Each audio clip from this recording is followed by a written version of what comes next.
Ei, chegou a grande hora, grande momento. Papo de busão, entretenimento, entrevista, resenha, com o grande apresentador, Edu. Papo de busão.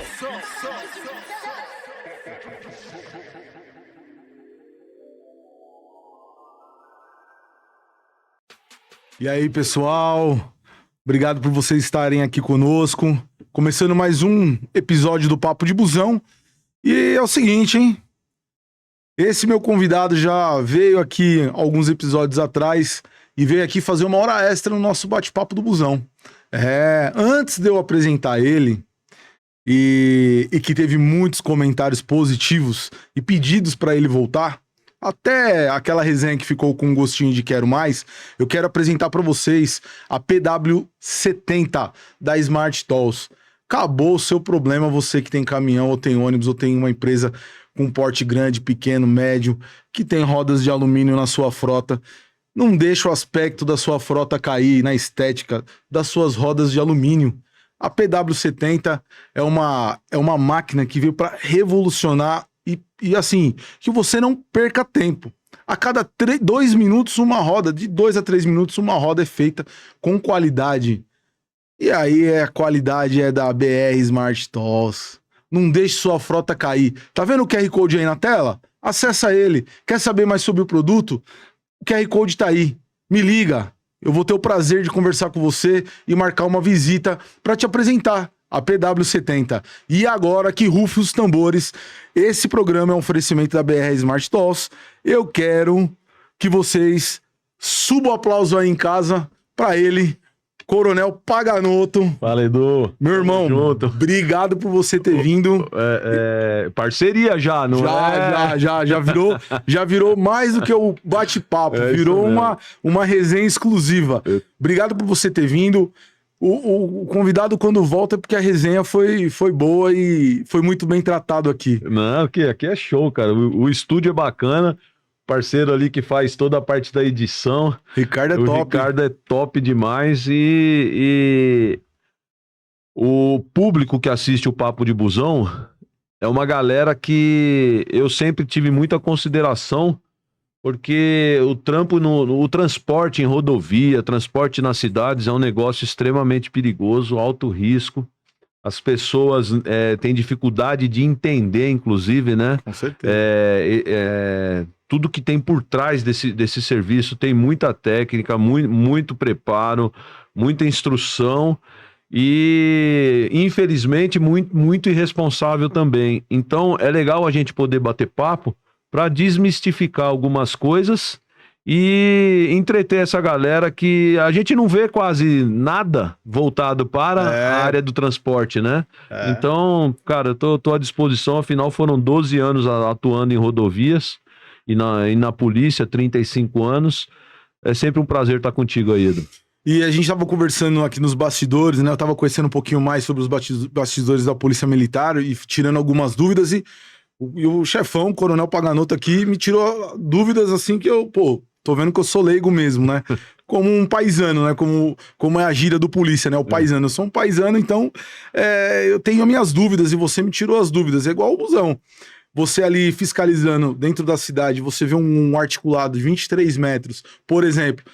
Como é que o cara consegue entrar ali no Teatro Municipal, fazer aquela curva sem pegar os carros do lado, motoqueiro, enfim, pedestre, desligado, foninho de ouvido, né? E você tá ali fiscalizando, ou tá ali patrulhando e você vê aquilo. Até a própria viatura, o colega que tá dirigindo ali, e às vezes ele não se atenta, tá naquela atenção e vê o articuladão passando e não raspa, não pega, graças a Deus, né? Porque senão ia ter um problema, né, meu? Não, cara, você tocou num assunto interessante. Isso aí nós nem falamos aqui em off ainda, mas você me fez me lembrar de uma situação. Eu não vou falar o nome dele, em respeito, é um cara fantástico, um cara que tem uma história maravilhosa no Ministério Público. Ele chegou em alto nível de Ministério Público.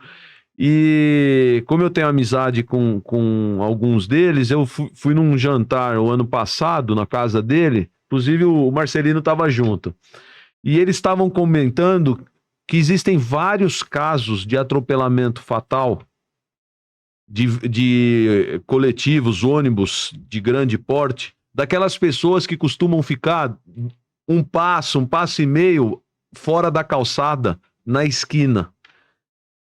E existe um negócio que é o seguinte, cara. Todo veículo, até os menores, um veículo de passeio, ele tem o cone cego, né? Sim. É aquele pedaço do veículo que nem o retrovisor central, nem os laterais te mostra quando tá passando na lateral. Uma pessoa, uma moto, um veículo. Inclusive, teve um Réveillon que eu comandava o Thor lá no litoral. Uma viatura minha se envolveu num acidente com uma moto. O cara veio a milhão com a moto e na hora que ele tava passando ao lado da viatura, a viatura viu um veículo suspeito, ela foi entrar, deu o abarroamento lateral ali. E quando eu fui fazer a sindicância de apuração, eu fui fazer um estudo para entender o porquê que um policial tão experiente, que conduz uma viatura há muitos anos, fez uma conversão sem olhar. E, na verdade, o policial batia no pé no depoimento dele, dizendo o seguinte: não, eu olhei. Eu não sei de onde essa moto surgiu, porque eu olhei antes de fazer a conversão e assim mesmo apareceu a moto do nada. E aí, pesquisando na internet, se você colocar no Google, aí você faz a pesquisa, isso aí é científico, tem o cone cego. Por mais que a gente tenha espelhos, em determinados lances, frações de segundos, o veículo que vem nas laterais, ele não vai ser visto.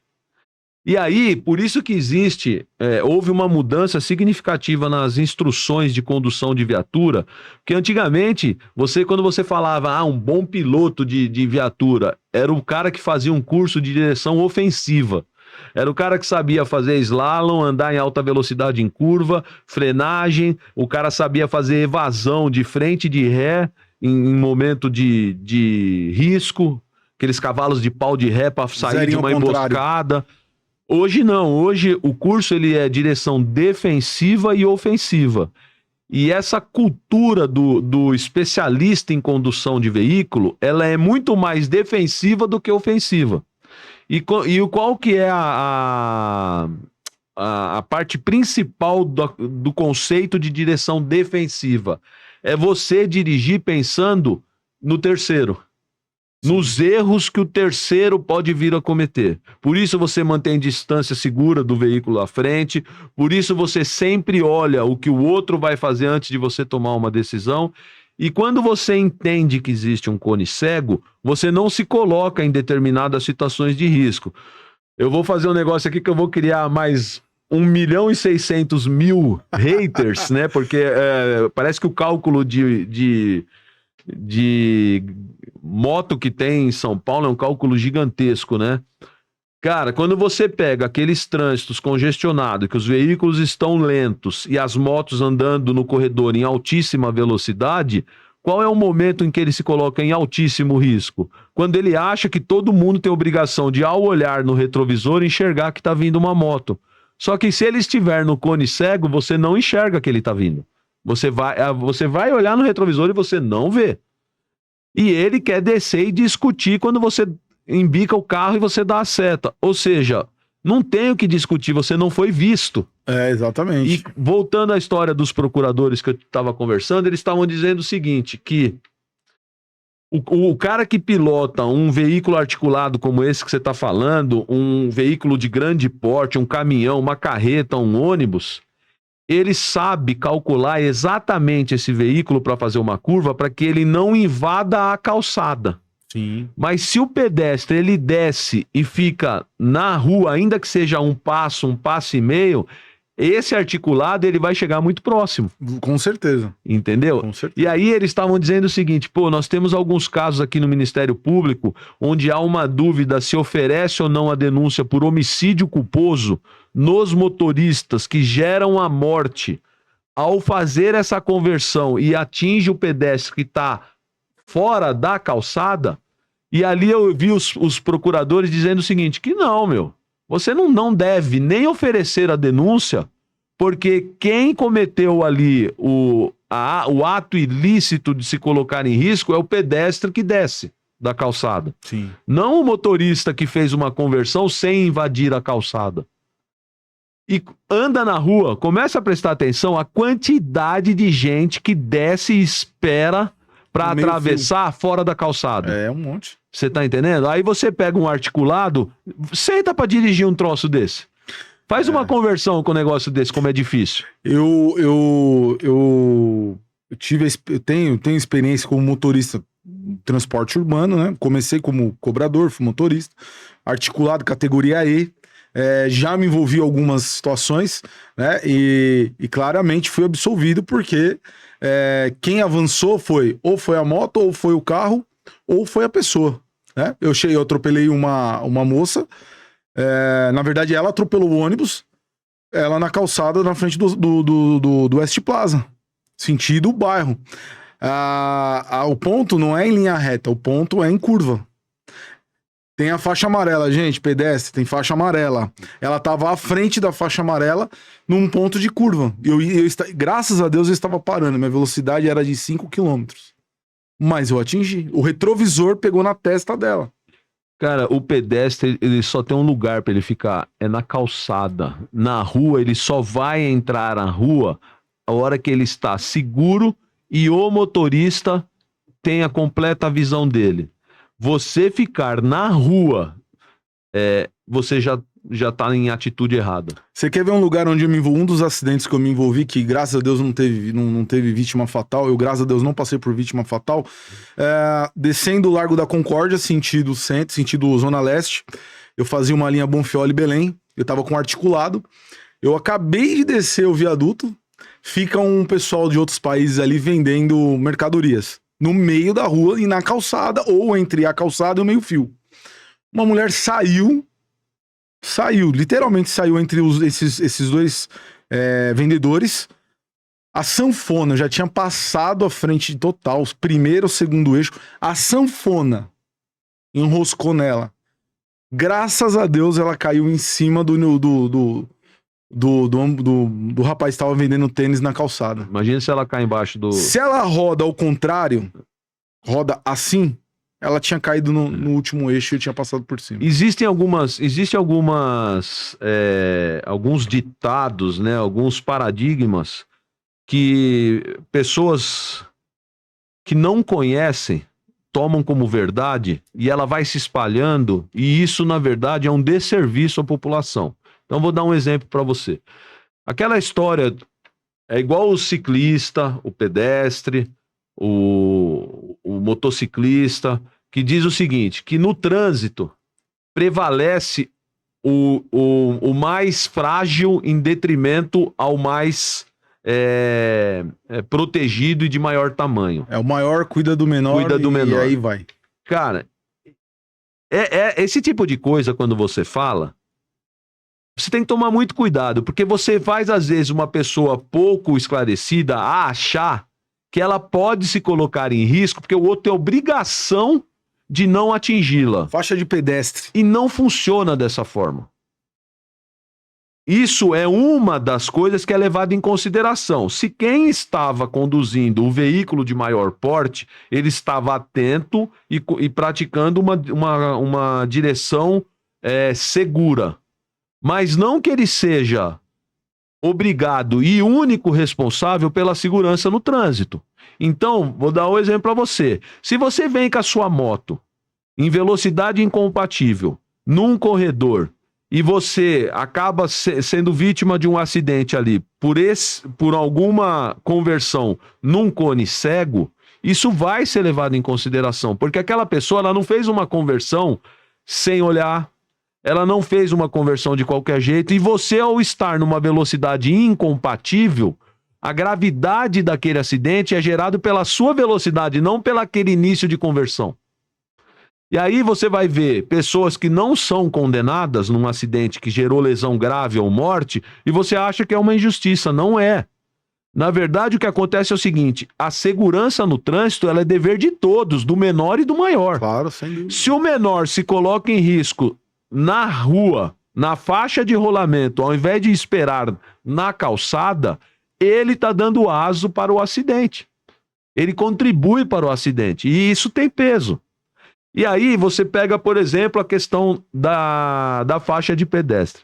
A faixa de pedestre onde não tem semáforo, que tem a história de você sinalizar para você atravessar, Não é a mesma coisa de dizer o seguinte: a partir do momento que você sinalizou, todo mundo tem que frear bruscamente e você tem direito a atravessar. Que é o que um monte de pessoa com problema mental tem na cabeça. Ele faz o seguinte: ele chega da calçada, ele mete a mão e já começa a atravessar. Isso não é correto, não é isso. Louco, é isso aí. Não é isso que o Código de Trânsito diz. O Código de Trânsito diz o seguinte: que você sinaliza, quando os veículos pararem, você terá a prioridade para atravessar. Não o contrário, que você meteu a mão, todo mundo tem que frear. Porque dependendo da velocidade que esse veículo está vindo, se ele freia bruscamente, ele gera acidente traseiro. Com certeza. Então, as pessoas pegam partes, é igual o corte de internet.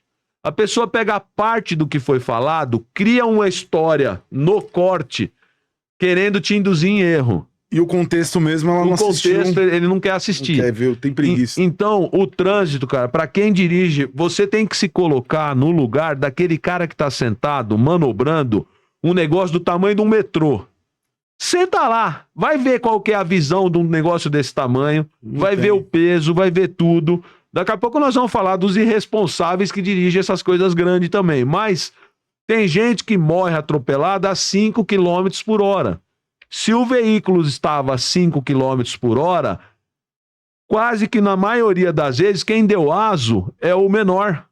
Porque ele se colocou em atitude completamente de risco. Porque o motorista está tão lento, tão devagar, que o que vai gerar esse trânsito é a falta de visão.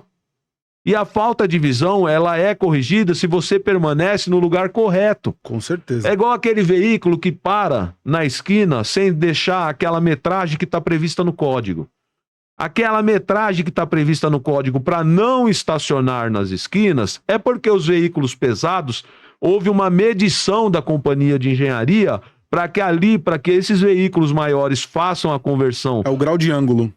Com o grau de ângulo correto, seja respeitado. Aí vem um filhote de demônio, estaciona lá naquela esquina, o cara tem que abrir com esse veículo maior o grau de ângulo. Quando ele abre maior o grau de ângulo, para esse veículo acabar invadindo uma outra área e pegar um pedestre, já aumenta. Ou seja, várias pessoas vão contribuindo com ações indevidas para gerar um acidente de trânsito. O acidente de trânsito, ele é igual acidente aéreo. Assiste esses programas que aparecem na TV de acidente aéreo, são cadeias de falhas humanas. A grande maioria dos acidentes são assim. E no trânsito é a mesma coisa. Você vai lá, você vê o motociclista caído lá, fatal. Todo mundo tem qual a tendência? Coitadinho, a moto, o outro não respeitou a moto. Aí você vai ver, o cara tava a 140 por hora numa via de 60, né? O que tá dirigindo o carro, às vezes é um idoso ou um cara que já não tem tanto reflexo assim também e comete aquela entrada sem olhar, aquela conversão sem olhar. Mas eu falo para você, se a moto tivesse em 60 por hora, com a frenagem, ele ia se acidentar? Ia, mas a lesão seria muito menor. Mas não, ele vinha a 140, louco, porque só o motociclista tem pressa. Os outros veículos, ninguém tem pressa. E aí gera o fatal. Gera o fatal, o culpado é sempre o do carro maior. Isso é um engano da população, é um engano. Os acidentes são grupos de erros somados. Dificilmente você pega um acidente que a vítima não contribuiu de forma alguma.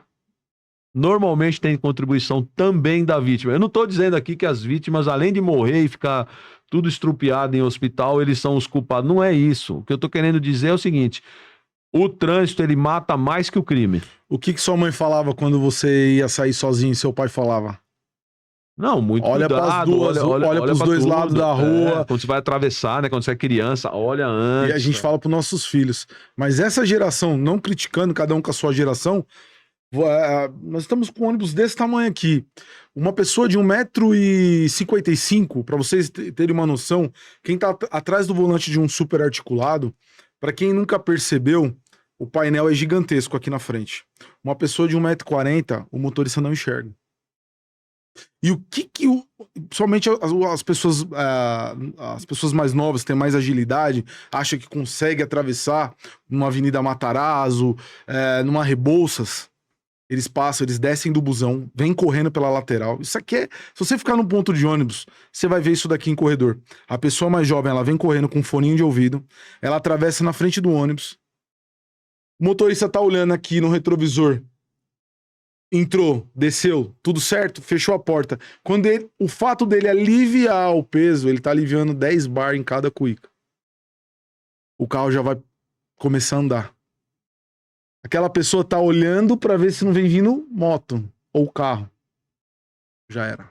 Nem vê o pessoal de baixo. Você só vai sentir porque alguém vai gritar em algum momento e o ônibus vai dar uma... Porque é pneumático, você vai sentir o balanço e você vai parar, mas aí você já passou 2 rodas.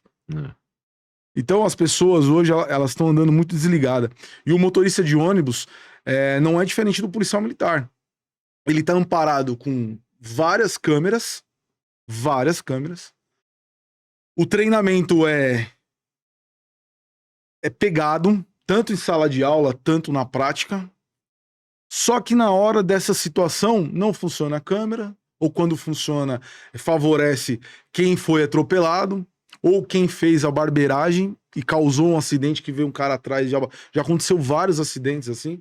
O carro do carro pequeno entra para fazer uma conversão proibida, o motorista bate, vem um outro cara atrás e bate também. A questão do táxi lá na Avenida Santo Amaro, há anos atrás. Que o super articulado entrou aonde?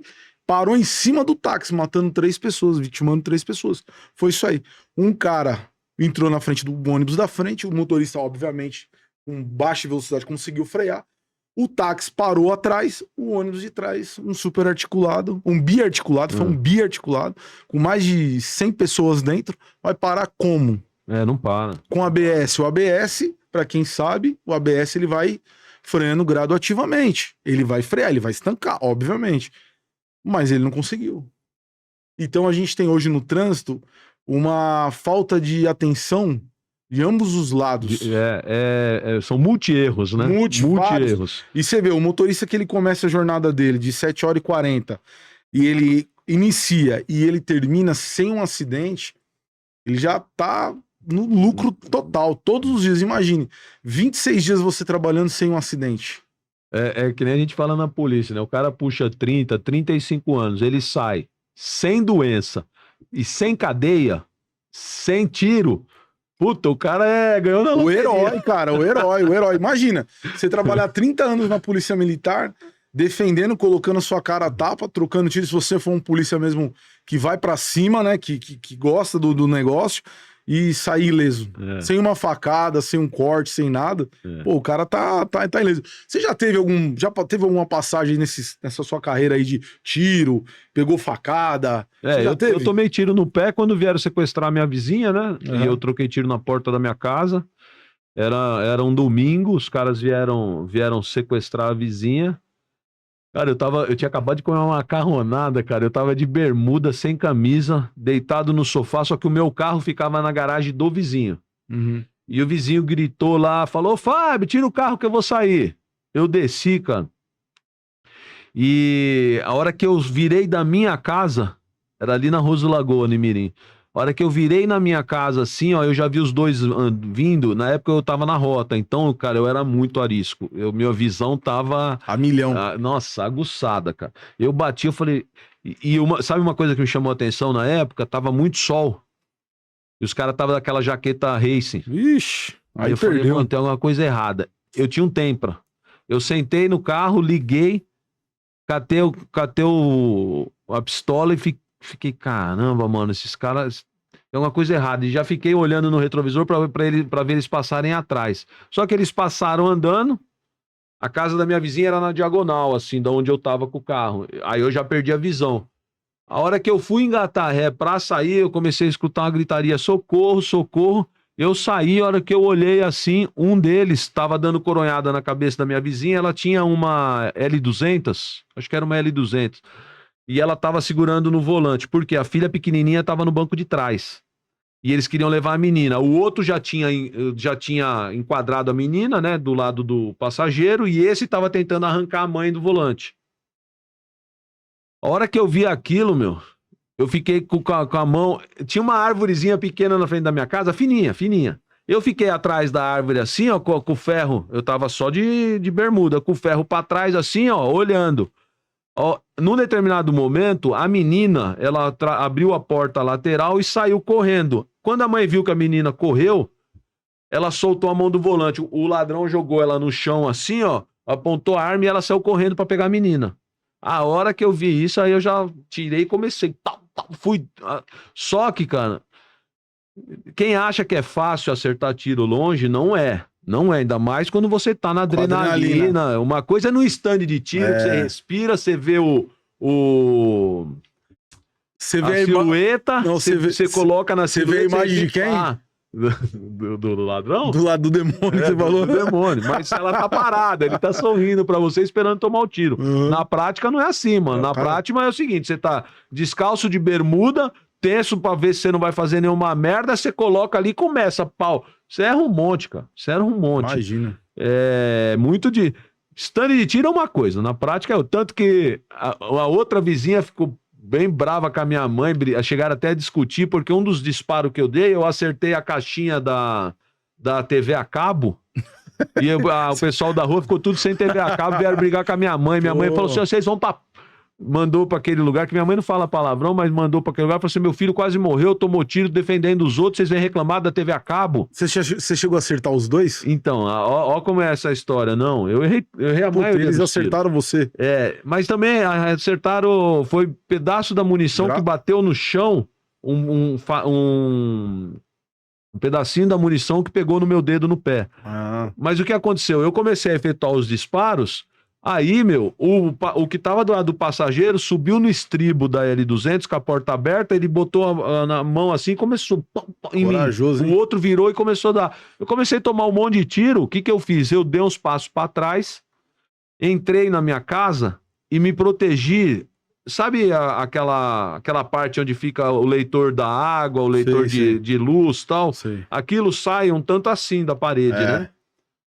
Ô, pessoal, eu tô dando umas paradas aqui que eu tô fazendo exame de medição da pressão aqui, de vez em quando faz um barulho, aqui, uma maquininha aqui. E aí sobe a pressão do homem. E aí aperta aqui, né? Então, se ouvir um barulho, achar estranho, aí é que eu tô fazendo aquele mapa da pressão aí pra... O sangue nos olhos tá no coração também, a pressão tá meio alta, eu tô fazendo exame. Tem que cuidar mesmo. Tem que cuidar. Esse ano vai ser pegado, tem que cuidar da pressão. Aí, o que aconteceu? Eu me protegi no murinho e fiquei trocando com os caras. Só que os dois estavam de pistola.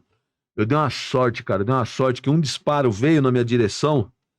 Onde eu tava agachado, essa munição parou exatamente no meu portão. Meu portão era aqueles tubinho de ferro, só que aonde a porta fechava tinha uma chapa de metal. Essa chapa de metal segurou a munição que ia direto assim nas minhas partes baixas, vamos dizer assim. Eu tomei um disparo no muro. Todos os farelos do muro ficou tudo na minha cara, assim, espalhado. Meu irmão, que tava vindo no... Porque eu descia, né? Era sobrado. Eu desci. Meu irmão se jogou na varanda. E minha mãe que tava...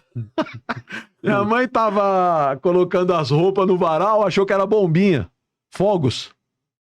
Eu sei que é o seguinte, quando acabou a minha munição, minha pistola parou aberta.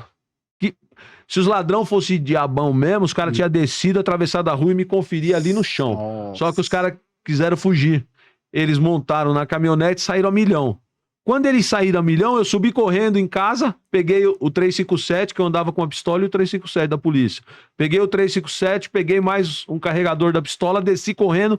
Só que antes de eu entrar no meu carro, o meu vizinho, o marido dela, já tinha dado ré, ele tinha uma BM, tirou a BM dele e falou, vamos atrás. Eu entrei no carro dele. Nós pegamos a Avenida Imirim. Quando nós chegamos perto da favela do Boi Malhado, a caminhonete estava abandonada. Cara, eu dei um monte de tiro na caixa, assim, onde os caras sentam. Todos os tiros que eu dei, nenhum acertou nenhum dos dois. Eu dei um tiro que passou embaixo do banco, e parou naquele console que tem entre os dois bancos, a munição parou ali, era uma 9mm, não sei como é que a lata e depois o banco e depois essa parte central segurou a munição.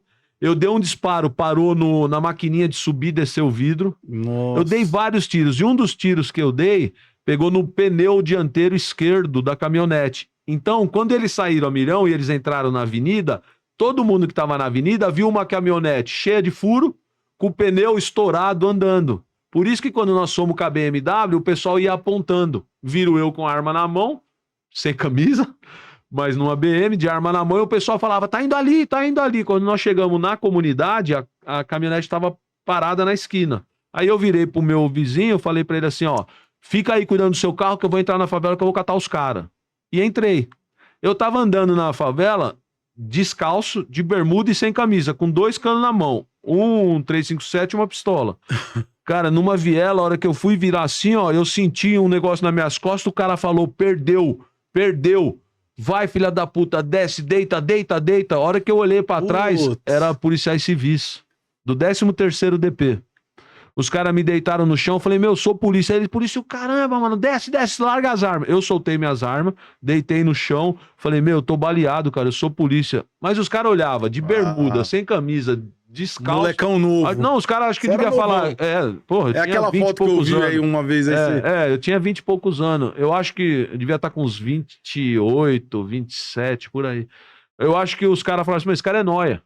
Magro. Porra, mano, quando eu era tenente parecia... Eu vi uma foto lá. O tempo te fez bem. Parecia uma caveira, né, mano? O tempo te fez bem, mano. Aí, cara, um tira, esse cara é decente, cara, foi meu amigo muitos anos e depois mudou pro interior, a gente perdeu o contato. Esse tira falou, não, calma, pessoal, calma. Ele falou assim, você é polícia de onde, mano? Eu falei, eu trabalho na rota, cara. Aí os caras levantam. Aí pegaram minhas armas, falou, o que aconteceu? Eu falei, não, eu moro ali na Rua do Lagoa, em Mirim, os caras vieram sequestrar minha vizinha, eu troquei tiro, os caras abandonaram o carro na rua de baixo, aí o carro tá lá com o meu vizinho, e eu vim atrás dos caras, o cara falou, você é bobo, cara, você tá usando droga, você é louco, mano, tá andando sozinho na comunidade aí com as 2 armas na mão. Eu falei, cara, fiz merda mesmo. Depois que a adrenalina passou, né? Eu falei, meu, eu tô errado, eu não tenho nem o que falar pra vocês, eu tô errado. Aí os caras viram que eu era firmeza, né, os caras, mano, nós vamos te ajudar, vamos fazer o seguinte, teu pé tá sangrando, cara, eu não tinha nem visto, pra você ter uma ideia. Aí eu falei, eu acho que eu devo ter tomado um disparo na hora lá que eu senti queimar. Ele falou, mas tá bem, entrou a munição? Eu falei, não, foi de raspão, só arrancou um pedacinho do dedinho aqui, mas tá de boa. Aí ele pegou e falou assim, vamos fazer assim, vamos pra tua casa, você coloca um tênis, você coloca uma roupa, a gente volta pra cá e dá um rolê. Você reconhece os caras? Eu falei, na hora. Eu vi direitinho os 2 caras. Só que quando eu cheguei na minha casa, já tava as barcas acho que do 9º, que era o Flecha, um puta sargento aqui da Zona Norte, meu, puta cara vibrador. Depois eu comandei ele no tático do 18. O Flecha já tava na porta da minha casa. E por incrível que pareça, o comando de rota, que era a minha unidade, não autorizou o pelotão de rota a vir me apoiar nesse dia. Ixi. Mas os táticão da área e o pessoal do 13º Como é que você DP me ajudou. Na moral, cara, eu já tinha visto isso acontecer na ocorrência do Ourinhos, né? A ocorrência do Ourinhos deu um problemaço também com rota. No mercado? Quando morreu o Sub-Hormes, teve um probleminha de comunicação de comando de rota também. É melhor deixar isso pra lá, porque a rota tem algumas pedras na história dela que não é a unidade. A unidade é a melhor unidade de polícia do mundo. Mas são algumas pessoas que passaram por lá, sabe? Então, alguns oficiais que passaram pela rota nunca deveriam ter colocado um braçal, uma boina negra e aquela farda. Naquela época o bicho pegava, né? E com função ainda de chefia, entendeu? E aí os caras davam algumas ordens ruins. Mas o que importa, vamos voltar para minha ocorrência, porque a rotona é do meu coração, não vou ficar trazendo mancha de rota, não. O que acontece? Os caras me apoiaram, a gente voltou para a comunidade, ainda deu um rolê, mas eu não achei os caras. Mas recuperamos o carro da vizinha, eles não conseguiram levar, depois eles até se mudaram para uma cidadezinha aqui perto, porque ficaram tão apavorados, né? Claro. Com tentativa de sequestro, criança pequena. Mas esse dia eu tomei um tiro de raspão no pé. Depois, quando vieram me roubar no shopping também, eu troquei tiro com o cara nessa distância que nós estamos aqui, quase morri. Depois eu fui enquadrado na Zona Leste, na favela do Elba, pelos vagabundos. Eu tava paisando, fazendo trabalho de investigação. Eu, o Bofo, o Estevão e o cabo, se eu não me engano, é Trindade, que é o que tava passando a fita pra gente. Nós tomamos um enquadro de um bloqueio de ladrão. Quase me fodi ali. Sério, meu? Deixa eu ver se lembro mais alguma. Bom, assim, Eu vou lembrando assim, mas eu tenho algumas. É igual o gato, né, mano? Tem umas vidas. Então... E assim, a gente acompanhando a sua carreira, acompanhando alguns podcasts que você tá indo, a gente vai vendo ali, vai juntando algumas coisas, tantas perguntas na minha cabeça, que, pô, mas vamos falar de trânsito, vamos falar de busão, vamos falar de rodovia. Eu vi um comentário seu, que quando você passou pelo Thor, você deu uma padronizada, você foi para aquele lado, né, da rota, você foi ali, foi melhorando as coisas, né? Eu vi um podcast falando isso. E um certo dia daqui a pouco eu vou falar sobre a Móvel One, eu tô vindo de uma reunião na Anhanguera. Eu tô vindo na Anhanguera ali perto, passei o SBT, tô subindo. Bem na subida. Eu vi o Thor enquadrando um caçambeiro, um caminhão caçamba, eles estavam enquadrando. Daqui a pouco eles pararam de falar com o motorista e embarcaram. E eu tô vindo aqui, pô, aquela viatura, por sinal, muito bonita. Eu tô vindo, né? E eu, os vidros fechados, né? Você já viu meu carro, da cor do papo de busão. E eu dei uma olhada, mas eles não me viram que eu olhei, tava tudo fechado os vidros. Eu dei aquela olhada e eu vou te contar essa outra resenha. Eu dei uma olhada pra ver se eu reconhecia a pessoa e beleza, tô indo. Quando eu acabei de subir, que é uma subida do 18 até o próximo, que é a descida da bica, antes de eu começar a descer a bica, a Barcona veio do meu lado. Será que tá do meu lado? Eu não tinha visto. A mesma coisa. Quando eu dei uma olhada, polícia, abaixei o vidro. Baixo de trás, putz, lá o meu é manivela, né? Eu falei, só um minutinho, eu vou tirar a mão do volante aqui. E abaixei. Tá sem novidade o documento, né? Eu falei, tá sem novidade. Eu acho que ele me enquadrou antes, puxou a placa, viu que tava sem novidade. Acho que deveria ter acontecido alguma coisa ali.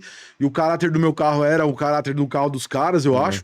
E ele viu, não, tá tranquilo, tá? Eu tava com um crachá uniformizado. Falei, não, tô vindo de empresa de ônibus. Beleza. Vai lá. Dispõe da polícia. Rapidinho. Isso nós diminuímos velocidade. A rodovia já deu uma segurada. Isso nós já estamos falando de 20. Eu tava vindo a 100. Olha a velocidade que os caras saíram, cortando a milhão. E eu não vi, cara. Eu não vi. E aí eu lembrei de você. E lembrei de você numa outra situação também. Eu nesse mesma sequência, tomei um quadro da Thor 2 vezes. Eles acho que estavam vindo da base, estavam entrando na Raposo. Isso aí foi na Raposo já. Esse daí foi na Anhanguera e na Raposo. Eu tô vindo pra entrar na Raposo, na Politécnica. Eu vi uma viatura nova da Thor, tal, passei devagar. Todo mundo a milhão. E eu tava adiantado pra ir pro trampo. Isso faz um ano. Eu tava adiantadíssimo. Encostei. Padrão, desci. Só tava minha mochila. Dentro da minha mochila, minha marmita. Fui muito bem tratado. Foi uma averiguação com muito respeito, e eu lembrei de você. Eu não lembrei naquela primeira vez que você veio, mas eu queria deixar aqui os parabéns. Não lembro o nome dos policiais. Depois eles foram na garagem que eu trabalhava na garagem do Jardim de Abril. Eles foram lá lavar a viatura, trocaram ideia comigo. Eu falei que eu era supervisor da empresa que eu trabalhava em tal lugar. E eles foram lá, pediram pra lavar, me conheceram. Fiz um amigo. Não lembro o nome dele, desculpa, mas fica aqui pros dois momentos. O 4º Batalhão. O 4º Batalhão tem um Thor fortíssimo. Hoje, quem comanda o 4º Batalhão é um irmão meu, o Coronel Cambuí, Major Pane, uns caras fantásticos que estão lá no 4º Batalhão. O 4º Batalhão deve prosperar muito no comando desses caras, uns caras decentes, cara justo, sabe? Um cara bom de polícia e cara justo. E o Thor, cara... Pra gente deixar claro, assim, eu não tenho... O Thor não... Eu não tenho responsabilidade por o Thor ser bom ou ser ruim. A minha participação no Thor é muito pequena perto da história do Thor. O criador do Thor é o Coronel Ralph, há muitos anos atrás, 80 alguma coisa, eu nem me lembro já mais de cabeça. Me perdoa, viu, Coronel? O Coronel é meu amigo. O ano exato da criação do Thor, eu não lembro se é 86, 82, mas eu vou dizer pra você o seguinte, o Thor. Rodovia, cara. Rodovia... E é muito bom a gente tocar nesse assunto sobre o Thor. Primeiro que é o seguinte, rodovia é uma área extrema, assim, estupidamente hostil. O que nós vimos hoje, nós estamos chorando a morte do Bernardo. Um menino que 20 e poucos anos, esposa grávida de 9 meses, que um desgraçado passa em cima da cabeça dele com uma moto em alta velocidade, mesmo vendo que tem viaturas fazendo abordagem. Então, aquele escroto que fez um videozinho na internet aí, tomara que um filho teu, o caminhão passe na cabeça dele pra você fazer um comentário idiota igual esse que você fez, viu? Eu vi essa madrugada esse comentário desse. Ainda coloca esse cara como é um idiota. Influenciador. Influenciador só se for de nóia, bem falado. Então, é assim, em qualquer país sério, a hora que você vê uma viatura à distância, você já reduz velocidade. Isso tá no código, isso tá em tudo, tá na noção de quem tem cérebro, só você que não tem. E outra, viu, inseto, deixa eu falar uma coisa pra você. Fiscalização de trânsito, quem faz é viatura de trânsito. Aquelas viaturas eram do criminal, do territorial. Aquilo é um bloqueio pra ver crime. É saída de lixento com moto roubada, de baile funk, de festa de comunidade, naquela quebrada que eles estão, viu, o imbecil? Eles não estão fazendo fiscalização de trânsito. Eles estão abordando ali os demônios na madrugada que sai da comunidade, tá? Você não sabe porra nenhuma, você devia ficar quieto, enfia teu celular no rabo. É verdade. Beleza?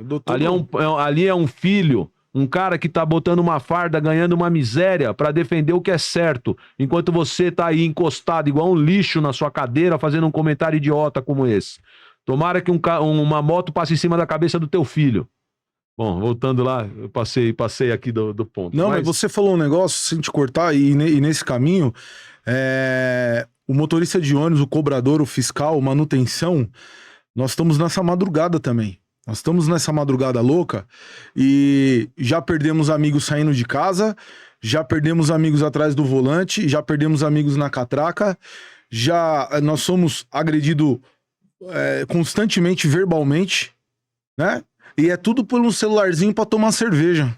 Cara, eu comandei o Capão Redondo e trabalhei também 3 anos e meio naquela região do Grajaú, Parelheiros. Eu trabalhei o total na minha vida quase 6 anos no Fundão da Sul, depois que eu saí de Tório Rota, tá? Tem umas linhas aí. Tem, lógico que tem. Cara, o cobrador, o motorista, o que os caras passam é que não tem estrutura de governo para manter policiais nas linhas. Então os caras se sujeitam a ter que aturar a escória da madrugada. A escória. Quem tá indo para trabalhar, quem tá voltando sabe o que eu tô falando. É uma escória que tá louca de droga, tá louca de cachaça e acha que o coletivo é mundo cão. Que o cara pode entrar, pula catraca, apavora, fica fazendo bagunça. Então, a gente sabe a madrugada o que é. Eu trabalhei um tempão na noturna. Ninguém faz fiscalização de trânsito, ou inseto, ninguém faz fiscalização de trânsito de madrugada perto da comunidade. Você lembra... Se for fazer, é um bloqueio gigante do policiamento de trânsito, aquele bloqueio montado e totalmente estruturado. 2, 3 viaturas, quando elas estão fazendo bloqueio na comunidade, eles estão com foco no criminal, não é no foco no trânsito. E normalmente, quem que eles querem pegar? Carro e moto que tá saindo de baile funk, que é os caras que estão com droga, estão com arma e estão com carro e moto roubada. Eu tenho até, acho que eu tenho aqui no meu... Depois eu olho. Quando a gente faz operação baile funk, se você chegar chegando, o correto é a gente tomar o terreno antes para não deixar ter. Porque a chance de confronto é sempre gigante depois que já... Aquela quantidade de pessoas... Aquela comunidade da Fernando Mendes de Almeida lá, no 18, chega a dar 3 mil pessoas no baile funk. Eu fiz uma operação lá há nem tantos anos assim, porque eu já era capitão quase major. Nós amanhecemos com 70 motos jogadas no chão, sem dono. Você sabe o que são 70 motos sem dono? É um caminhão truque. Quantas vítimas tem aí? Você tá entendendo? Então, E quantas perdeu as vidas? Cara, tem muito idiota querendo romantizar coisas que são completamente erradas. Existe aí uma parcela, no caso do Bernardo, de erro? Existe, cara. Qual que foi o erro do Bernardo? Ele se colocou num risco que ele não precisava ter se colocado. Exatamente. E isso... Eu falo erro, mas ao mesmo tempo eu falo pra família dele. Seu filho, seu marido é um herói. Verdade. Porque quem se coloca em risco por terceiro é o um sinônimo de heroísmo, cara. Esse cara não precisava ter feito isso, ainda mais pelo que ele ganha. Pela sociedade que tem uma parcela gigantesca dela que tá doente da cabeça, da moral, da idoneidade. Então, o policial não precisava ter feito isso. É o único erro dele, ter se colocado em risco mais do que deveria. Mas o resto, a culpa é do judiciário que não frita um cara desse pra morrer na cadeia. A culpa é de um imbecil desse que faz um vídeo idiota ainda querendo culpar o policial sem saber do que tá falando.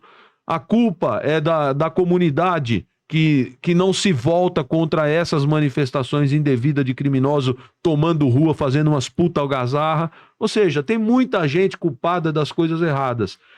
E a gente fica, nós policiais, os motoristas de ônibus, cobradores que trabalham na madrugada, se sujeitando a esse monte de criminoso e de gente que gosta de fazer algazarra e não respeitar os outros.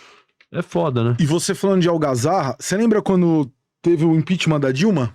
Eu era motorista de ônibus, eu fazia Campo Limpo, Praça Ramos. Jesus. Eu e o Eduardo cobrador, que era meu cobrador, Eduardo também, meu xará, hoje tá em Brasília, um abraço pra ele.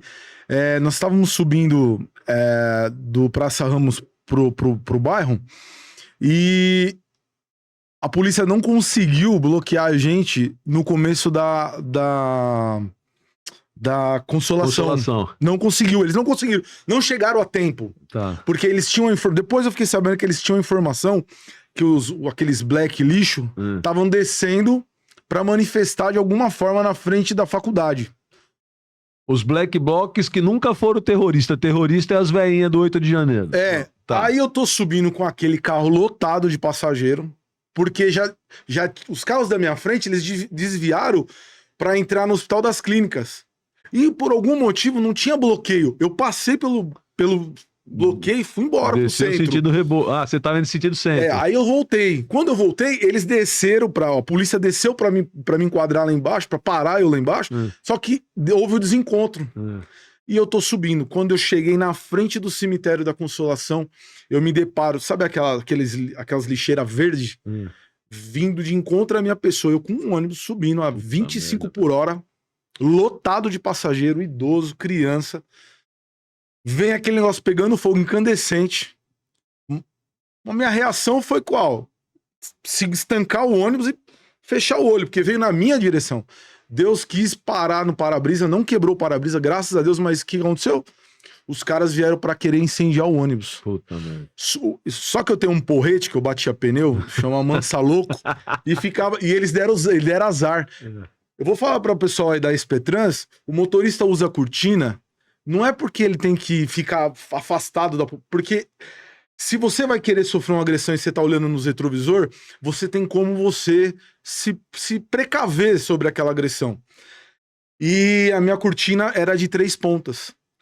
O primeiro que veio colocar a mão pra dentro do busão pra abrir as portas já tomou uma, já quebrei os dedos. Tome. Amansa. E o Edu, muito ligeiro, graças a Deus, já pulou pra frente, porque eles tentavam abrir essa porta na mão e o Eduardo socando os caras e eu socando os caras na janela aqui. E isso, os passageiros abrem. Eu falei, não vou abrir, porque se eu abrir eu ia dar munição dos caras. Quem me salvou? A rota tinha descido pra me segurar lá embaixo, não conseguiu, subiu. Quando eles estavam subindo, eles avisaram a outra viatura que vinha descendo. E eles estavam de costas pra quem? Pra rota. Eles se preocuparam com a rota que vinha subindo e esqueceram da choque que vinha atrás. Bom, pra resumir, o Eduardo tomou uma estilhaçada de bala de borracha, porque bateu na janela, passou por mim e pegou o Edu aqui. Tomou aqui, ó, na boca. Essa munição é forte. E os caras tomaram pau. Pra resumir, tinha 3 caras dentro do busão. Olha. E vieram pra cima. E aí apanhavam o que tava dentro do Edu, eu apanhava os caras lá fora. Bom, pra resumir, um dia eu vou trazer a Mansa Louco, que tá com a marca do friso da janela até hoje. Eu guardo de recordação, que aquilo ali foi minha salvação. E o policial militar que dá cara, e o motorista de ônibus, o cobrador e o fiscal, e que tá ali na rua, a gente tá ali pra servir a população, e a gente, quem me salvou foi a polícia. Mas os caras, um saiu com o dedo quebrado, nariz. Tomaram o que merecia. Tomaram uma saraivada. Eu ia falar pra você do Toro. O Toro é o seguinte, o que acontece? São 22 mil quilômetros de rodovia, cara. É muita, a área é gigantesca para o policiamento rodoviário. E o policiamento rodoviário são 3.000 e poucos policiais. Não é um efetivo tão grande para a área tão gigantesca. Então, quando foi criado o TOR, as viaturas, que era uma viatura, normalmente uma viatura com 3 homens, com um armamento um pouco mais... Na época era calibre 12. Sim, que era mais... Uma Beretta 9mm. O que aconteceu? Cada companhia tinha uma viatura. Então, para você ter uma noção do que é uma companhia ter uma viatura, hoje a 2ª companhia do 1º batalhão, a sede dela é ali na Praia Grande. Ela é responsável da divisa do estado do Paraná até a Praia Grande. E ela chega a fazer divisa lá em Sorocaba, por dentro ali daquela região de Juquiá. É uma área gigantesca. É uma viatura do TOR para fazer toda essa área. A outra companhia do 1º batalhão, que é a 3ª, ela pega de São Vicente, Santos, Guarujá, aí ela vem lá, Bertioga, ela vai até São Sebastião. Uma viatura. A outra companhia, que é a 4ª CIA, que é a Imigrantes, ela faz a Imigrantes inteirinha, com as suas interligações, a região da Balsa ali tudo, uma viatura. E a outra companhia, que é a 1ª, ela faz a Anchieta e a Índio Tibiriçá, com uma viatura. Então você pega um batalhão que faz a divisa do Paraná até São Sebastião, o sistema Anchieta Imigrantes com a Índio Tibiriçá tudo, quantas viaturas de TOR tem? 4. São quase 1.600 quilômetros de rodovia, 4 viaturas de TOR. E cada uma em uma companhia. O que aconteceu em 2003, quando eu fui para lá? A polícia percebeu que no cinturão de até 100 km de São Paulo, o roubo de carga, o tráfico, o roubo nas rodovias estava muito intenso. Porque quando você vai para o interior, há anos atrás, no interior a coisa é mais calma. Mas no cinturão dos 100 quilômetros aqui, o roubo de carga estava altíssimo, o roubo na rodovia altíssimo, contrabando, tudo no cinturão. E a polícia teve a ideia de criar 2 companhias de tático rodoviário. Uma no 1º batalhão e uma no 4º batalhão. Ou seja, o 4º batalhão fazia Anhanguera, Bandeirantes. O 1º, Anchieta, Imigrantes. A gente não tinha Rodoanel. Sim. Mas tinha essas principais rodovias, Dom Pedro, Índio Tibiriçá. Ou seja, o roubo de carga, o roubo na rodovia dos usuários, o contrabando, o tráfico estava concentrado nessa região. Castelo Branco, entendeu? O que eles fizeram? Vamos pegar o 1º batalhão e o 4º batalhão e criar uma companhia de tático rodoviário em cada um. Naquela época, eu estava chegando na rodoviária. A minha companhia que estava sendo criada, eles colocaram 14 barcas. Caramba! E 30 motos. Então você chegou na... Não, eu fui o criador dela. É. Eu, o Coronel Carlos Alberto, o hoje Major Caria, o Henrique Narigudo, que era capitão na rota, morreu no roubo à residência na casa dele. Nós criamos no 1º batalhão. No 4º batalhão, Cerqueira, Carvalho. Eu não lembro o nome de uns tenentes mais novos que tinha lá, um alemãozinho bom pra caramba. Ou seja, essas 2 companhias foi a primeira iniciativa da polícia de vamos fortalecer o tático rodoviário no cinturão. Criar essas 2 companhias. Enxertaram policiais. Quando eu estava chegando, deixaram eu levar 12 policiais de rota. Então, como a gente tinha um número grande, minha companhia tinha 140 policiais. Tudo novos. E a gente chegou tudo de rota, nós conseguimos juntar a doutrina rodoviária, que já vinha, não fomos nós que criamos, com a nossa doutrina de rota e instrução. Cara, a gente era uma tropa... Produzia muito, porque a área é gigante, muita viatura. Hoje são 4, na época era 14. Numa área com um pessoal tendo muita instrução. Começou a dar muito resultado. Só que resultado dava? Criminal. A gente estava aprendendo muito. Só que em cada companhia dessa tinha 3 oficiais. 3 no primeiro, 3 no quarto. Os outros 200 oficiais rodoviários eram que rodoviários? Aqueles rodoviários nato, sangue azul, de bota, cap e tal, que pensavam 80% no trânsito e 20% no crime. Começou a gerar ciúme. Eles acabaram com a gente, extinguiram as 2 companhias. Extinguiu. Já era. Nós fomos transferidos, pulverizado. Acabou com tudo. Eu sei como é isso. Nós somos, se fosse na internet, a gente foi cancelado. Eu sei como é isso. Mas o que aconteceu? A tropa que a gente fortaleceu nesse período, ela foi espalhada também. Mas a cabeça continuou igual. Então, qual é a contribuição nossa da época da criação das 2 companhias TOR centralizada? Um fortalecimento na doutrina, que hoje já é muito mais enrijecida. Hoje o TOR na rodoviária, ele é muito mais doutrinado, em termos de abordagem, em termos de equipamento, tem atirador designado, conseguiram mudar até o fardamento do TOR. Hoje o fardamento é diferente. Parte de controle de distúrbios civis. Não tinha instrução disso. Ninguém dava instrução disso. Eu peguei cada puta pau em rodovia de torcida, de coisa, que a minha tropa já estava instruída. Porque eu vim do choque, né? Eu vim de rota. Sim. A rota, pouca gente sabe, mas a rota tem 2 missões. Ela é um batalhão de combate ao crime organizado. E ele é um batalhão de choque.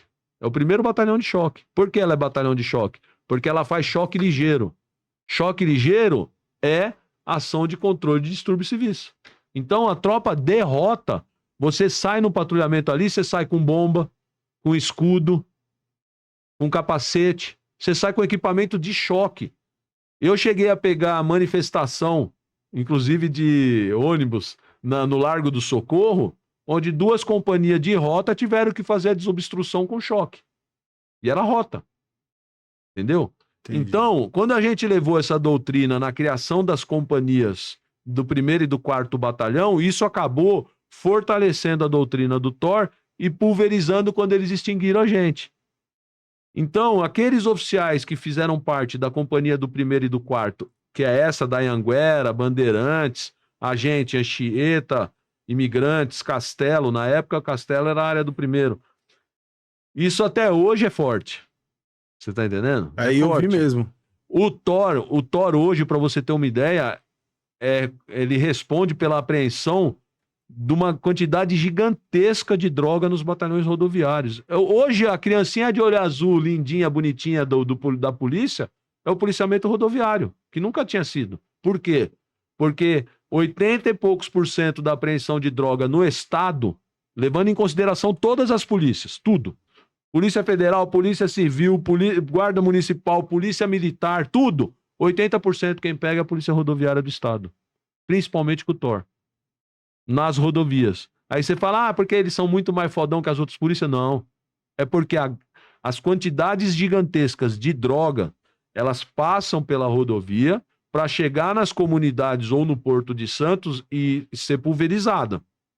Então, o trabalho das polícias regionais nas comunidades, quando pega, vai, 10 quilos, 20 quilos, 100 quilos. Pô, num batalhão territorial, você pegar 300 quilos de droga, você estourou. Você ganhou na loteria.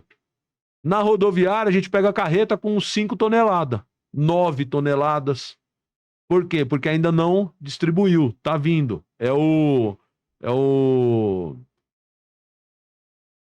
Tá naquela fase da logística que ainda tá concentrada, né? Entendi. Entendeu? Então, por isso que pega muita droga a polícia rodoviária. E hoje ela é o case de sucesso das polícias, a Polícia Rodoviária do Estado. Quem normalmente encabeça essas operações para droga? O TOR. Entendi. Qual é o problema do TOR hoje? Falta de efetivo. Efetivo na Polícia Rodoviária tem reduzido, não na rodoviária, na Polícia Militar como um todo. Então, um problema de efetivo. E o problema é que é assim, tropa tática, ela precisa de doutrina. O que é doutrina? Comando único e instrução constante. Equipamento adequado.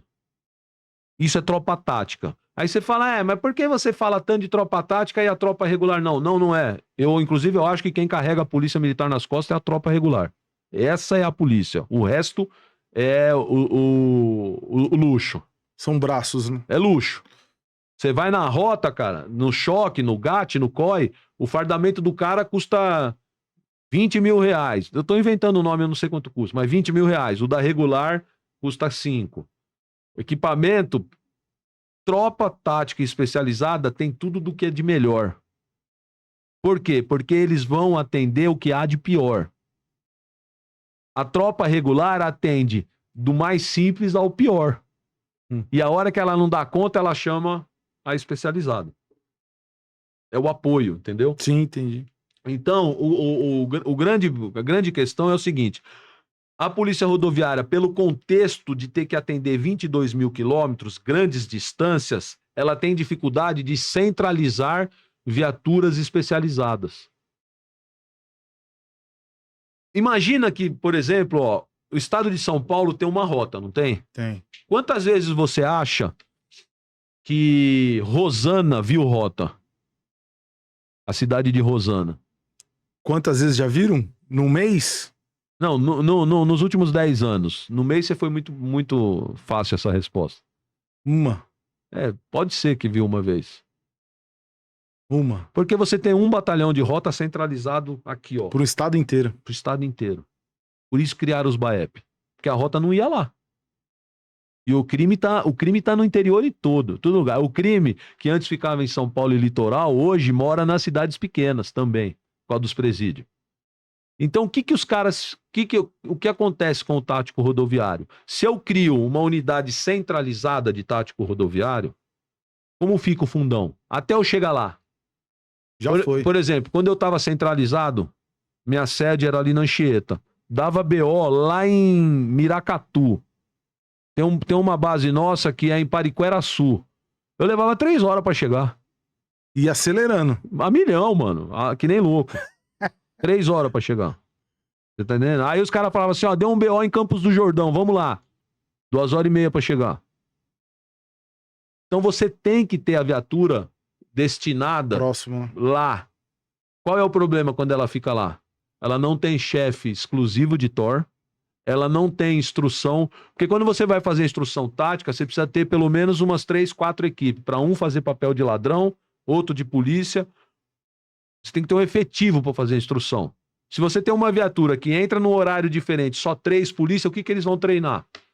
Que prática desportiva eles vão fazer? Nenhuma. Que instrução de tiro? Dá só para jogar gol a gol. Ou seja, você tem que estar toda hora dando um jeito de juntar viaturas de forma matricial, que a gente fala. Então, eu agora no comando do primeiro, o que eu fazia? Eu montava algumas operações, eu pegava a viatura, uma de cada companhia, que só tem uma, né? Uma de cada companhia, juntava as 4. Vamos fazer uma operação hoje lá na favela da Vila Esperança. Os caras vinham de longe. Antes da gente fazer a operação, uma instrução de 1h30, 2 horinhas. Uma instrução. Pra saber do local. Para os caras falarem assim, porra, a gente tem instrução. Pô, a gente tem um chefe. Pô, a gente trabalha em grupo. Isso vai dando uma unidade de tático. Porque se você deixa aquela viatura sozinha lá no fundão, eles vão perdendo a noção de trabalhar em equipe tática. Entendeu? Ficam meio que... Quando eles acabaram com as companhias, eles acabaram com as companhias táticas e os oficiais que eram puro de TOR, que nós 6 éramos, voltou na mão daqueles oficiais rodoviários antigos, tudo de trânsito. O cara... Baixou 2 doentes, teve um acidente. Que nem eu, há 2 anos atrás, o cavalo entrou na frente das equipes de Rocan lá, baixou 3 polícias de Rocan, tudo quebrado. Se arrebentaram com o cavalo lá. A moto é melhor do que um tático. Tira do tático e põe na moto. Arranca braçal, arranca tudo. Pega um policial tático, joga ele cada hora num canto pra você ver o que acaba com Ele fala, quer saber? Eu não vou ser do tático não, mano. Você dá viatura regular, tem horário certinho, ninguém fica me escalando de madrugada para fazer operação, final de semana, eu tenho o meu horário certinho e eu fico fiscalizando o trânsito. Pô, é hora que eu me preparo para trabalhar com fuzil. Faço um curso de atirador designado. Faço toda hora maniabilidade. Só que a hora que o cara cai com a moto, eles me jogam na moto. O outro bate a viatura lá e me joga na viatura. O meu Toro, os caras derrubam toda hora. Toda hora. Porque o comandante não tinha apreço pela função tática. Entendeu? Entendi. Então, essas coisas, caras, um alto comando, ele tem que ficar de olho, porque ele tem que entender a importância de ter um tático estruturado e manter essa doutrina no policiamento. A conversa, ela tá tão quente, tão bacana, né? Que vai chegando quase no final e a gente vai... Já? E a gente já vai chegando aqui, pô, e tá acabando. Vou ter que fazer todo mês, viu? E de ponta a ponta, geladinha, quando você veio da primeira vez não tava, o pessoal da VBM fez personalizada pra gente. Você que tem uma empresa, você que quer presentear aí os seus funcionários. Aí, ó, caneca Stanley. Aí eu pagando aí, tomando uma gelada. Tá gelada mesmo. E, ó, tem um presente também, ó. Aí, ó, um dos brindes, uma caneta aí pra você dar uma canetada aí assinar aquele cheque pra patroa, já que você vai viajar com ela. Isso. E um abridor de lata. Bonita caneta, hein, mano? E de garrafinha pra você colocar aí, ó. Na viagem. Nossa, é igual o da nossa viatura, hein? Já vamos... Aí, ó, e já vou deixar... Tem dois aqui, eu só não tenho outra caneta, mas eu vou deixar pro Marcelino aqui, ó. O Marcelino tá aqui do lado aqui, ó. Vou deixar pra ele aqui. Então, ó, VBM, a equipe do Márcio, do Márcio vai estar lá pra te atender, a VBM Variedades. Tem vários brindes, um nicho muito grande, umas variedades aí muito boas. Acompanhando o meu canal aqui, eu tenho um videozinho stories lá que eu fiz com eles lá. Então, VBM Variedades. Eu queria também falar, ô Paganuto, em breve, a Move One vai estar lançando aí junto com a Ravex 5.000 metros quadrados ali no Sol Nascente, na beira da rodovia, um center automotivo para caminhões pesados, aí caminhão pesado, ônibus, que ideia top, van. Vai ter treinamento, vai ter uma série de situações. Não é só manutenção, vai ser um shopping destinado praticamente ao transporte, tanto de carga, tanto de passageiro, treinamento para motorista. Vai ter uma série de coisas. Vocês estão convidados na estreia, estar lá com a gente lá. A galera gosta muito de vocês. Então a Move One é uma empresa especializada em gestão de frotas. Tem um vasto conhecimento aí com vários profissionais na Move One. Então fica o convite, assim que estrear lá, inaugurar o Truck Center, a Move One e a Ravex estão junto lá. Cara, e você está sendo convidado. Eu não sabia disso, você não tinha me falado. Parabéns para essa galera da Move One e da Ravex. Deixa eu falar uma coisa para você. Existe um negócio lá no Porto de Santos chamado Operação Safra, a época dos grãos. E para você ter uma ideia, dependendo da maré, até isso, cara, a maré no porto às vezes gera a impossibilidade da entrada e saída de navio, e isso gera reflexo nos pontos, nos pátios de carretas, ali na SP55. Então nós temos lá o Ecopátio, que é do grupo da Eco Rodovias, nós temos o Locatelli, tem alguns pátios ali, poucos, tem acho que 3, onde as carretas param e entram no tal do agendamento do porto. E alguns transportadores irresponsáveis, sem ter o devido agendamento, mandam carretas descer, e quando dá esse problema de falha da maré ou falha sistêmica do porto, do agendamento, isso vira um efeito cascata. Os caras começam a chegar com as carretas e não tem onde parar nos ecopontos, no Ecopátio, no Locatelli e tal. Eu já vi um monte de carreta parada lá. Não, eu já cheguei a Major me ligar e falando, chefe, estamos com 4.000 carretas no acostamento. 4.000. Ave Maria, carreta tava lá debaixo, parando na serra. A gente startava, inclusive, plano de contingência. E por que eu tô te contando essa história? Porque uma vez, cara, com a alta direção do grupo Eco Rodovias, eu cheguei para eles e falei assim, cara, eu sinto que falta muito do empresariado privado pensar em algumas áreas para dar uma estrutura um pouco melhor para os motoristas. Às vezes os caras também são surpreendidos com alguns problemas, acidente, um problema dessa de maré e o caramba, e o cara não tem onde parar. Então, o prefeito de Cubatão estava fazendo uma lei, e com razão, porque os caras gastando fortuna de dinheiro com pavimentação na cidade, os caras entravam com um bitrem lá e destruía toda a pavimentação de Cubatão, porque ele não tinha como entrar em nenhum pátio, o agendamento estava estourado, ele ia para onde? Para a cidade, destruía a pavimentação, o prefeito, se entrar aqui, 10 mil de multa. Ou seja, eu fico me imaginando também com um bitrem naquela área da Baixada que é cheio de crime, eu não tenho onde parar. E aí eu falava nessas reuniões pros caras assim, ó, quem tem dinheiro, o privado tem que pensar em alguma coisa um pouco mais estruturada nesses grandes corredores para essa galera de caminhão ter onde parar quando precisa. Então, quando você vem me falar que na beira da rodovia vai ter um centro automotivo voltado pro pesado, eu acho top, cara, porque a gente quase não vê esse tipo de postura. Serviços, né? De investimento. E você vai ver, os caras vão estourar. E ó, Os caras vão estourar. E eu tava conversando com o presidente da Ravex também e o pessoal lá da... Putz, eles dão treinamento? Da Fabet. Eles estão preocupadíssimos nisso. Além de dar um suporte, os motoristas não querem... não tem tempo, não é que eles não querem, não tem tempo para se graduar. Então a Fabet tá lá em Mairink, pronta, esperando você. Dá um tempinho na sua carreira, 10 dias não é muito, 15 dias não é muito, para você ir lá, aprender a descer uma serra com a devida segurança, aprender a parte mecânica com grandes profissionais, né? Então, a Ravex e a Move One tá vindo em prol desse motorista. Pô, se você puder a gente colocar, eu acabei fazendo uma parceria, acho que foi até por você ter aberto espaço aqui com o Estrada Fácil, cara. O Estrada Fácil é uma empresa que faz os cursos online para motorista, faz curso MOP, faz de carga indivisível, faz de produtos perigosos, tudo EAD, é cadastrado no Detran, no Contran. Se usar o meu código lá, ó, PA10, tem o desconto para quem vai fazer o curso. Os caras têm 400 mil alunos inscritos online fazendo os cursos. É uma empresa já Legal. bem conceituada, é Estrada Fácil, é estradafácil.com.br. Quem quiser, tem de transporte escolar, veículo de emergência, direção defensiva, curso MOP, todos os cursos voltados principalmente ao transporte profissional. estradafácil.com.br. Ó, que legal. Cara, e eu preciso falar um negócio aqui, né, Marcelino? É o seguinte, a gente tem...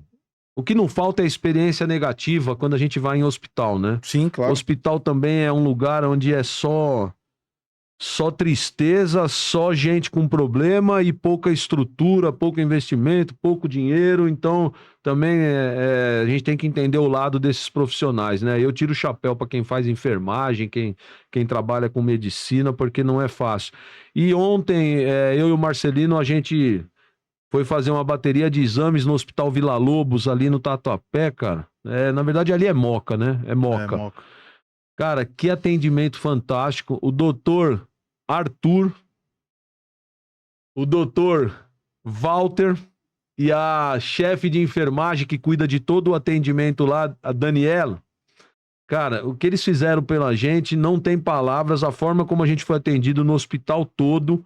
E ninguém conhecia a gente não, de podcast, de nada, é o atendimento do hospital. Hospital Vila Lobos na Moca. Vocês estão de parabéns, vocês são uma referência no atendimento, obrigado por tudo. Tinha que deixar registrado aqui. Legal, bacana. É humanizado, né, mano? Nossa, cara, que atendimento. Como a gente atende o público, a gente trabalha com o público, a gente tem que atender muito bem o público. E quando a gente recebe esse carinho, que nem eu elogiei a Thor, tenho amigos lá na rota, pô, tenho galera do tático, do bombeiro, sou muito bem tratado por eles. E quando a gente vai num lugar que a gente é bem tratado, a gente tem que falar assim. Tem que falar. Enaltecer, porque são profissionais que estão ali para cuidar num momento tão delicado e tem que segurar muito mais o reggae do que a gente que convive com pessoas com saúde, um bando de mal-humorado, que só sabe criticar as duas categorias. A motorista de ônibus é isso, a mídia só senta pancada na gente, e o podcast, o Papo de Busão, ele vem aqui para contar uma versão diferente, uma versão de realidade, né? Não só eu, mas como o Pod Bus 64, os meninos de Sorocaba, a gente fala a resenha. Edu, para a polícia e para o transporte público. Para tudo. Faz o teste. E para todos os motoristas, para todo mundo. Acabou a cidade de São Paulo. Em 1990 a gente teve essa experiência. Em 2014 tivemos essa experiência. Acabou. E 2 categorias pouco valorizadas, hein? Exatamente. Apanha pra caramba e é pouco valorizada. É porque você só vê a mídia só sentando pau. Tem mas muita aqui não. categoria aí ganhando rios de dinheiro e fazendo uma par de merda e ninguém fala nada. Agora, as categorias que se matam de trabalhar e são pouco valorizadas, negócio de bater. Mas não tem importância não, nós estamos aqui para defender. Que Deus tá vendo. Como tá chegando no fim, esse programa é um oferecimento da BR Smart Tools com a PW70. Indo no que você falou, pegando um gancho que você falou de valorização do motorista, a BR Smart Tools elaborou a máquina PW70. Por quê? Nosso amigo carreteiro. Quantas rodas tem numa carreta? Num bitrem, todas de alumínio. Imagine o motorista ir lá, polir cada uma. Ele não vai descarregar nunca. Então a PW70 tá aí para você, motorista carreteiro. Você vai parar num ponto de apoio, por exemplo, igual lá na Ravex, no Truck Center, você vai ter a PW70 lá. Em 2 minutos, cada roda a gente consegue polir a roda do seu caminhão e você tá pronto para viajar e seguir a sua viagem e descarregar. Você, como motorista de ônibus, quer chegar no embarque bonito? Passa num ponto, vai lá, vai ter a PW70, vai ter um atendimento da BR Smart Tools. E aí você consegue chegar nos trinques brilhando como se deve. Então esse programa é um oferecimento, o podcast Papo de Busão tem um orgulho de ter a BR Smart Tools aqui, ó, como presente. Tom, tamo junto a todo mundo da BR Smart Tools, todos, desde o vendedor, desde o nosso senhor Denis, tamo junto e misturado. Paga. Obrigado. Tamo junto. Todo o sucesso do mundo nesse 2026. Não, mas nós vamos fazer mais de novo, né? Porque tem aqueles assuntos que nós discutimos. Que a gente não conseguiu chegar, mas nós vamos fazer. Nós vamos fazer sim, é um prazer. A gente pode falar nos outros programas de muitas coisas aí voltada pro pessoal da estrada. A gente vai deixar um gostinho de Acidente na serra. Acidente na serra que deu uma polêmica, mas assiste o contexto, pô. Policial que aprende veículo mesmo sabendo que ali só tem trabalhador. Nós vamos falar sobre isso. Vamos falar sobre isso. Nós vamos chamar e eu vou ter prazer de chamar o pessoal da BR Smart Tools para te conhecer e para participar conosco aqui. Paga. Show, meu irmão. Obrigado, meu irmão. Valeu a todos. Ó, se inscreve, compartilhe, deixa a sinalização aí, ó, pra tocar mesmo. Aí, nessa sexta-feira, dia 16, hoje, às 19 horas. Muito obrigado por você ter participado conosco. Valeu, galera. Forte abraço. Boa. E no próximo eu vou trazer o pessoal mesmo.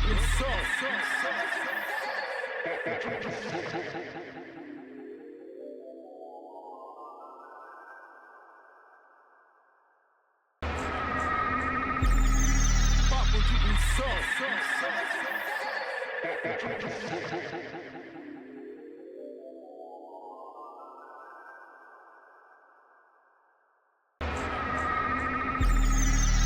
de Busão.